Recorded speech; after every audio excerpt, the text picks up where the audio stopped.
एक गांव में गायत्री अपने छोटे बेटे नील के साथ रहती है। गायत्री एक विधवा होती है। उसके पति प्रीतम लाल का 6 साल पहले देहांत हो गया था। अब अपने बेटे का और अपना पेट पालने के लिए गायत्री समोसे बना बनाकर अपने ठेले पर बेचती। समोसे ले लो समोसे, गरम गरम खस्तेदार और कुरकुरे समोसे, एक बार खाओगे तो बार बार आओगे। समोसे ले लो समोसे, ले लो समोसे, समोसे ले लो समोसे, ले लो समोसे, ले लो समोसे। आहा, खुशबू तो बहुत बढ़िया आ रही है। मुझे 5 समोसे पैक कर दो और पार्सल दे दो। मुझे ना 2 समोसे देना अभी खाने के लिए, और हाँ, चटनी भर भर के डालना, उसमें कोई आनाकानी मत करना। गायत्री दिन रात मेहनत करके समोसे बेचती और पैसे कमाती। उसके हाथ के समोसे सभी को पसंद होते। जो भी ग्राहक उसके ठेले पर समोसा खाने आता, समोसा खाकर उसका मन खुश हो जाता और वो गायत्री की खूब प्रशंसा करता। नील को भी गायत्री के हाथ के बने समोसे बहुत पसंद होते। माँ, आपके हाथ के समोसे में जो स्वाद है, वो स्वाद पूरी दुनिया के किसी भी समोसे में नहीं होगा। इसीलिए तो पूरा गांव आपके समोसे का फैन है। हाँ हाँ, खा चुपचाप, कुछ भी बोलता है पगला। ये ले और ले। सब कुशल मंगल चल रहा था, लेकिन एक दिन अचानक से गायत्री की तबीयत बहुत खराब हो जाती है और वो लगातार खांसने लगती है। नील ये सब देखकर घबरा जाता है। वो गायत्री को फौरन पानी देता है। ये लो माँ, पानी पियो। ना बेटा, मुझे हॉस्पिटल ले चल, डॉक्टर साहब के पास। ठीक है माँ। नील गायत्री को डॉक्टर के पास ले जाता है, जहाँ जाने के बाद डॉक्टर गायत्री का चेकअप करते हैं और बताते हैं, नील बेटा, तुम्हारी माँ को लंग्स का इन्फेक्शन हो गया है, यानी फेफड़ों का इन्फेक्शन। क्या? लेकिन ऐसे कैसे हो सकता है? मेरी माँ ने तो चूल्हे के पास बैठकर चूल्हा फूंकना भी बंद कर दिया है, फिर भी फेफड़ों में इन्फेक्शन। फेफड़ों का इन्फेक्शन तो तब भी हो सकता है जब हमारे सांस के जरिए धूल मिट्टी में मौजूद बैक्टीरिया और फंगस हमारे फेफड़ों तक जाएं। हमें जल्द से जल्द तुम्हारी माँ का ऑपरेशन करना होगा, वरना इनकी जान भी जोखिम में आ सकती है। ठीक है, आप इलाज कीजिए, ऑपरेशन कीजिए। ऑपरेशन तभी शुरू होगा जब पैसों का इंतजाम होगा। पूरे 50,000 रुपये लगेंगे ऑपरेशन के लिए। क्या? 50,000? लेकिन इतने सारे पैसे मैं कहाँ से लाऊंगा? नील इतनी बड़ी रकम सुनकर एकदम से चौंक जाता है और काफ़ी चिंताग्रस्त भी हो जाता है। वो पूरे गांव में दर दर यहाँ से वहाँ भटकता फिरता है। कई लोगों से पैसे की मदद मांगता है, लेकिन कोई उसकी 1 रुपए की मदद तक नहीं करता। वो निराश होकर सड़क पर चल रहा होता है और कहता है, अब मैं क्या करूं? जितने भी पड़ोसी और पहचान वाले लोग थे, सबसे मैंने पैसों की मदद मांगी, लेकिन किसी ने मेरी मदद नहीं की। मेरा तो इस दुनिया में मेरी माँ के अलावा और कोई रिश्तेदार भी नहीं है जो मेरी मदद कर सके। अब मैं किसके पास जाऊं? क्या करूं? कैसे लाऊं 50,000 रुपये? हे भगवान जी, मदद करो, मदद करो भगवान जी। नील परेशान होकर चल ही रहा होता है कि तभी उसका एक पैर पत्थर से टकरा जाता है। इस पत्थर को बीच सड़क पर क्यों रखा है? कोई गाड़ी इस पत्थर से टकरा गई तो खामखा उस बेचारे गाड़ी वाले की गाड़ी खराब हो जाएगी और नुकसान हो जाएगा। एक काम करता हूँ, इसे यहाँ से उठाकर सड़क के किनारे रख देता हूँ ताकि किसी को इसके कारण परेशानी ना हो। नील उस पत्थर को अपने हाथों से उठाकर सड़क के किनारे रख देता है और तभी वो पत्थर एक परी में परिवर्तित हो जाता है और परी को देखकर नील के पैरों तले जमीन खिसक जाती है। हाँ, एक परी? हाँ, मैं एक परी हूँ और मैं दुखी और मुसीबत में फंसे हुए लोगों की मदद करती हूँ। तुम्हारी माँ गायत्री समोसे वाली बहुत बीमार है ना, और उसके ऑपरेशन के लिए बहुत खर्चा भी लगने वाला है, और इसी के चलते तुम इतने चिंतित हो ना। हाँ परी, मेरी माँ बहुत बीमार है। अगर उनका ऑपरेशन नहीं कराया तो उनकी जान भी खतरे में जा सकती है। मेरी मदद करो परी। घबराओ मत नील, मैं तुम्हारी मदद करने के लिए ही तुम्हारे सामने प्रकट हुई हूँ। परी अपनी जादुई छड़ी घुमाकर जादू करती है और वहाँ पर एक जादुई समोसे का पेड़ उगाती है और उस पेड़ को देखकर नील एकदम से चकित रह जाता है। अरे वाह, एक जादुई समोसे का पेड़, ये तो गजब हो गया। हाँ, ये एक जादुई समोसे का पेड़ है जिससे तुम जितने समोसे तोड़ते जाओगे इस पर और भी ज़्यादा समोसे उगते जाएंगे। अनगिनत समोसे जो कभी उगना बंद नहीं होंगे और इनका स्वाद भी तुम्हारी माँ के हाथ के बने समोसे की तरह ही है। आजमाना हो तो एक समोसा तोड़ो और चख कर देखो। नील उस पेड़ से एक समोसा तोड़ता है और उसे खाता है। अरे वाह, ये तो मेरी माँ के हाथ के बने समोसे जैसा ही है। ये तो एक चमत्कार से कम नहीं। धन्यवाद परी, मैं आपका ये उपकार जीवन भर नहीं भूलूंगा। नील उस जादुई समोसे के पेड़ से समोसे तोड़कर उन्हें बाजार में बेचने लग जाता है। समोसे ले लो, समोसे ताजे ताजे गर्मा गर्म, लाजवाब समोसे, समोसे ले लो, समोसे स्वादिष्ट समोसे। थोड़ी ही देर में ठेले पर कई लोगों की भीड़ जम जाती है और सभी समोसे खरीदते हैं। वाह, क्या स्वाद है इन समोसों का, मजा आ गया। ये तो बिल्कुल तुम्हारी माँ गायत्री बहन के समोसे जैसे बने हैं। मुझे एक और दे दो। ऐसे ही नील ढेर सारे समोसे बेचता और खूब पैसे कमाता। उसी दिन उस गांव में एक अमीर आदमी आता है और वो नील के समोसों को चखता है और उन्हें चखने के बाद उसे वो समोसे बहुत पसंद आते हैं। अरे वाह, क्या समोसे हैं, सच में दिल खुश हो गया। मुझे 500 समोसे चाहिए कल सुबह। मेरा एक आश्रम है जहाँ मैं सभी अनाथ बच्चों को भी ये स्वादिष्ट समोसे बंटवाऊंगा। ठीक है साहब।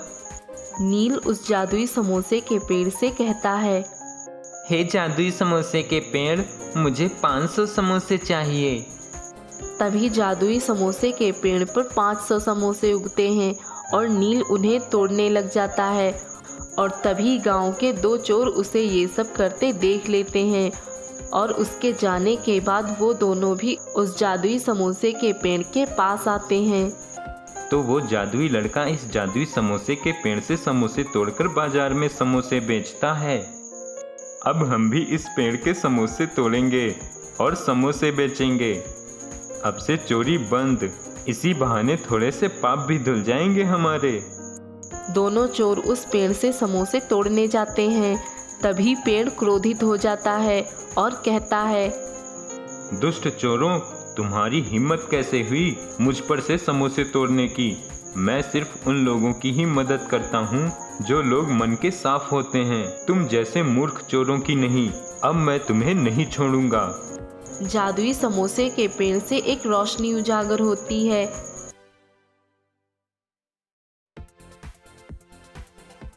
नशे में धुत होकर घर के आंगन में पड़ा था और उसकी बीवी कमला यानी किशोर की माँ कमरे के भीतर दर्द से चीख रही थी। तभी घर में कुछ और औरतें भी आती हैं, जो बेवड़े सुरेश को देखकर मुंह बनाती हैं। बेवड़ा कहीं का, हमेशा नशे में ही धुत रहता है। चल अंदर चल, कमला बेचारी दर्द में तड़प रही है। हाँ चल, इस बेवड़े के भी क्या मुंह लगना।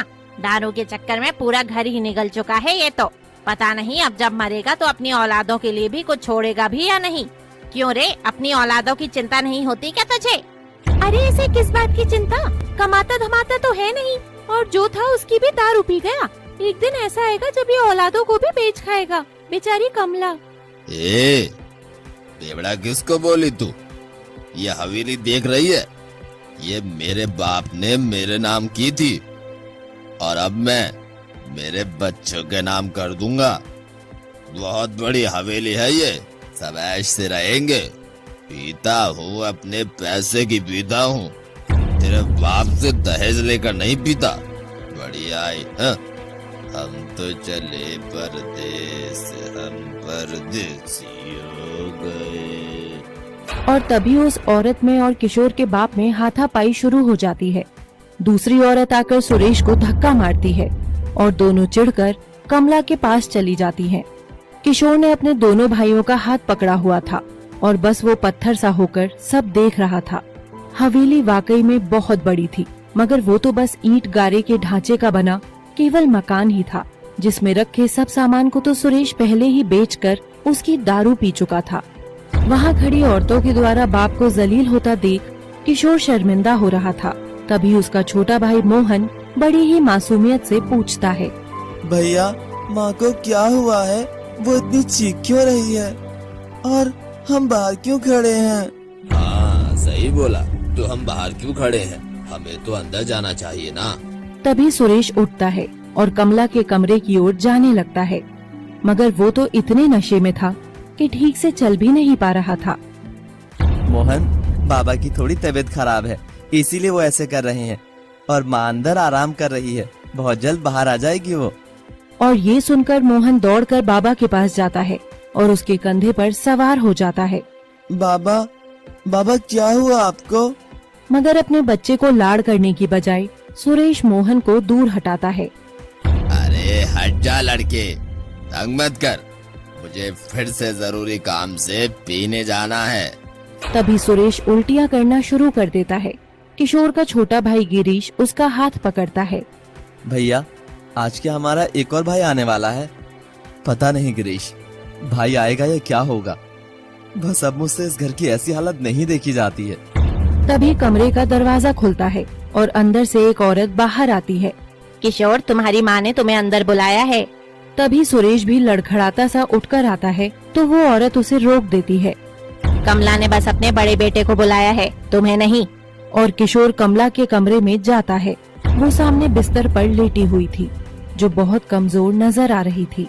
किशोर, कमला की हालत नाजुक है, वो तुमसे कोई बात करना चाहती है, जाओ अपनी माँ से बात करो।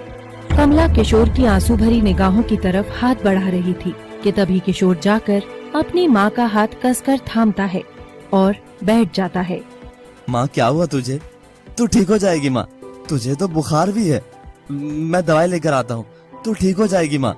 तभी पास वाली औरत किशोर के हाथ में एक नन्ही बच्ची रख देती है, जिसकी ओर देखकर कमला मुस्कुराती है।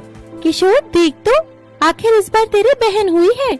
किशोर ये सुनकर बहुत खुश होता है। तभी कमला किशोर को पास बुलाकर उसका सिर चूमती है और अपनी बच्ची का सिर सहलाती है। ले, तुझे बहन चाहिए थी ना, आज तुझे बहन मिल गई और मैं जा रही हूँ किशोर। अब कहाँ जा रही हो माँ? क्या मैं भी आपके साथ चलूं? और ऐसी हालत में आप कहीं भी नहीं जाओगी। आपको तो बहुत तेज बुखार भी है, आप बस यहीं आराम करो या मुझे भी साथ ले चलो। नहीं मेरे बच्चे, अब इस घर का तू ही तो रखवाला है और तू ही इस घर की नींव बचाए रखेगा। तुझे ही अब इसे संभालना है। तू मेरे साथ नहीं आएगा, यहीं रहेगा हमेशा हमेशा के लिए। और कमला धीरे धीरे किशोर का हाथ छोड़ने लगती है, मगर किशोर कमला का हाथ कसकर पकड़ लेता है। माँ देख तो, छोटी कितना सुंदर हंस रही है मुझे देखकर। देख माँ। कमला की आंखें अब बुझने लगी थी।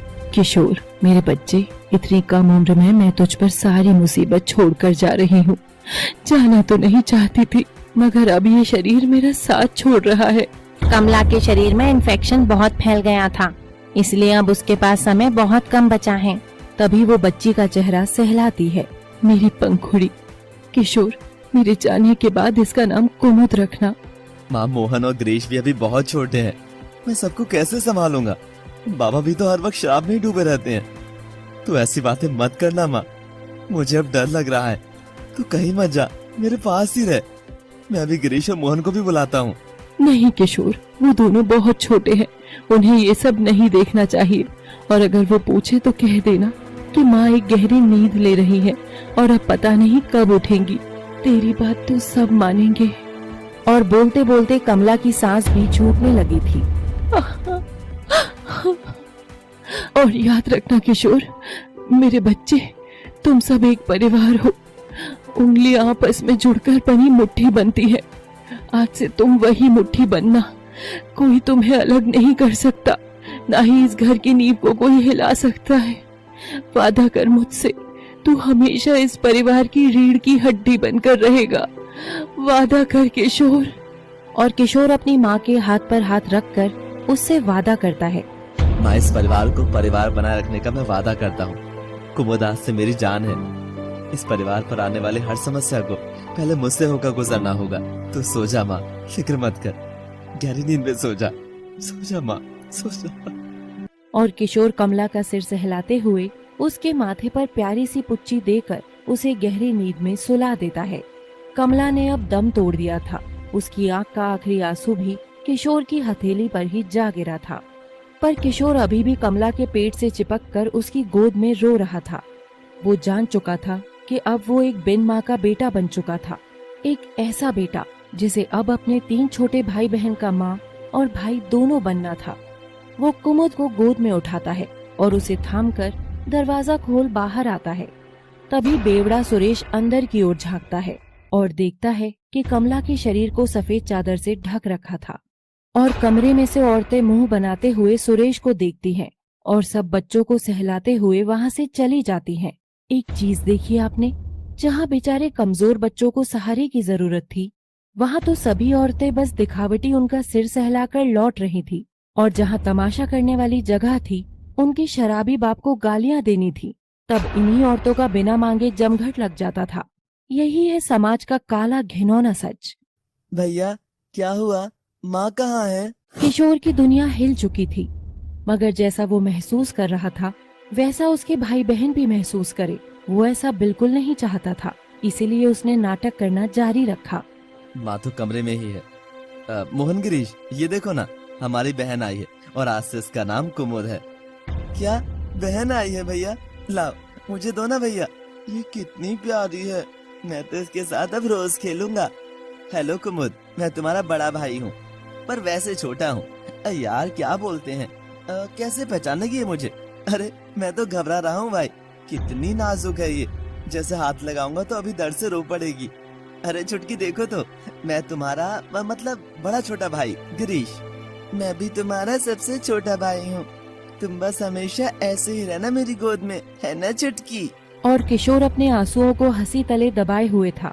बच्चे के सिर से माँ का साया उठ जाने से बड़ा कोई दर्द नहीं है इस जहान में। और ऐसे में जब कोई कहता है फिक्र मत करो सब ठीक होगा, इससे बड़ा कोई झूठ नहीं है। बिना माँ के इस दुनिया में कुछ भी ठीक नहीं होता है। मैं माँ से मिलकर आता हूँ। माँ ने हमें बहन दी। मैं जाकर थैंक यू बोलता हूँ। चलो गिरीश भैया, माँ के पास चलते हैं। और गिरीश का हाथ खींचकर मोहन उसे कमला वाले कमरे में लेकर जाता है। मोहन, गिरीश नहीं, माँ सो रही है बाबू, मत जाओ उधर। मगर भोले बच्चे अपनी माँ के पास जाकर खड़े होते हैं। माँ थैंक यू, हमें आपने बहन दी। पर कमला तो जा चुकी थी। ना उसके पास अब थैंक यू पहुँच सकता था और ना ही इन बच्चों के आंसुओं की पुकार। सुरेश भी दरवाजे से झांककर सब देख रहा था और वो भी बिना कुछ बोले बिना ही अपनी शराब की बोतल उठाता है और अपने कमरे में जाकर दरवाजा भीतर से बंद कर लेता है। भैया, माँ हिल क्यों नहीं रही? किशोर दोनों को वहाँ से दूर करने की कोशिश कर रहा था, मगर चंचल मन के बच्चे तो अपनी माँ के पास रहना चाहते थे। उनके लिए माँ तो माँ ही थी, चाहे सामने जिंदा कमला हो या उसकी लाश। भैया मैं जानता हूँ माँ को कैसे उठाना है। माँ की जब गुदगुदी होती है ना, तो माँ उछलकर दौड़ने लग पड़ती है। अब देखना कैसे उछलेगी माँ, चीखते हुए बोलेगी, मोहन के बच्चे तो रुक, मैं अभी तुझे बताती हूँ। और मोहन और गिरीश अपनी माँ के पाँव में गुदगुदी करते हैं। अब देखना माँ लात मारेगी। मगर ऐसा कुछ नहीं हुआ। कमरे में घोर सन्नाटा था। उसी सन्नाटे को तोड़ते हुए कुमुद